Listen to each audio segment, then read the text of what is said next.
दंगों के बाद से लगातार खुदाई जारी है। एक के बाद एक सनातन के सबूत मिल रहे हैं और इसी बीच चंबल की शाही जामा मस्जिद की सर्वे रिपोर्ट जिला कोर्ट के सीनियर सिविल कोर्ट में पेश कर दी गई। डीएनए में आपको बताएं कि आखिर इस रिपोर्ट में क्या क्या चीजें बताई गई। साथ ही आपको चंबल की शाही जामा मस्जिद की कुछ तस्वीरें भी हम दिखाने जा रहे हैं। सबसे पहले तस्वीर जरा देखिए। ये तस्वीर आप देखें, जी मीडिया के पास शाही जामा मस्जिद के अंदर की 3 तस्वीरें हैं, जिसमें पहली तस्वीर ये है। कलाकृति की देखने में ये तस्वीर फूल जैसी दिखाई पड़ती है। आमतौर पर मंदिरों की निर्माण शैली में इस फूलों का उपयोग होता है और खासतौर पर नागर शैली जिसमें मंदिर बनाए जाते हैं उसमें फूल और पत्तियों का इस्तेमाल किया जाता है। अब एक और तस्वीर दिखाता हूं मैं आपको। ये दूसरी तस्वीर देखिए, ये भी उसी परिसर के अंदर की है और एक्सक्लूसिव तस्वीर डीएनए में दिखा रहे हैं आपको।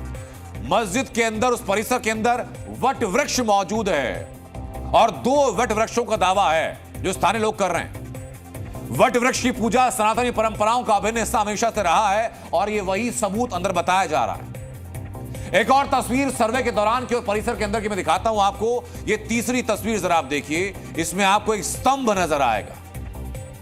ये 3 तस्वीरें आपको दिखा चुका हूं जिसके बारे में दावा ये किए उस परिसर में मंदिर होने का सबूत है। चौथी तस्वीर देखिए जरा। उस परिसर के अंदर मौजूद ये एक आला है। प्राचीन मंदिरों की शैली में आप देखेंगे कि वहां आपको ऐसे ही इसी आकार के, इसी डिजाइन के आले दिखाई पड़ेंगे। इनका इस्तेमाल दिया रखने के लिए या धूप बत्ती जलाने के लिए किया जाता है। जो लोग मंदिर जाते हैं वो इस आकृति को भली भांति पहचानते हैं।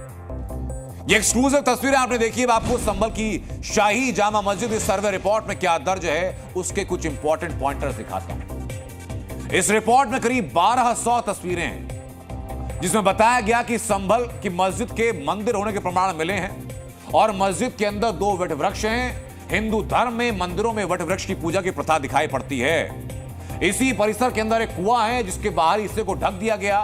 50 से ज्यादा फूलों के निशान मिले और सर्वे रिपोर्ट में बताया गया कि गुंबद के एक हिस्से को प्लास्टर लगा करके प्लेन कर दिया गया। इसी रिपोर्ट में जिक्र है कि पुराने कंस्ट्रक्शन को बदला गया है और नए कंस्ट्रक्शन के सबूत मिले। इसी सर्वे रिपोर्ट में बताया गया कि मंदिर के हिस्सों को प्लास्टर से ढका गया और इसी सर्वे रिपोर्ट में बताया गया कि मस्जिद के अंदर एक गुंबद में झूमर को तार से बांधकर चेन से लटकाया गया। अंदाजा यह कि चेन मंदिर के घंटे की चेन है। सूत्रों के मुताबिक पहले दिन के सर्वे में करीब 1.5 घंटे और दूसरे दिन के सर्वे में 3.5 घंटे यानी कुल मिलाकर के 4 घंटे की वीडियोग्राफी हुई और उसी वीडियोग्राफी उन्हीं फोटोज के आधार पर इस सर्वे रिपोर्ट को तैयार किया। लेकिन इस रिपोर्ट के विरोध में संभल में दंगा भड़का था जिसमें 5 लोगों की जान गई। अब रिपोर्ट सामने आ चुकी है, तो रिपोर्ट के सामने आने के बाद संभल के मुसलमान क्या कह रहे हैं वो सुनिए सर।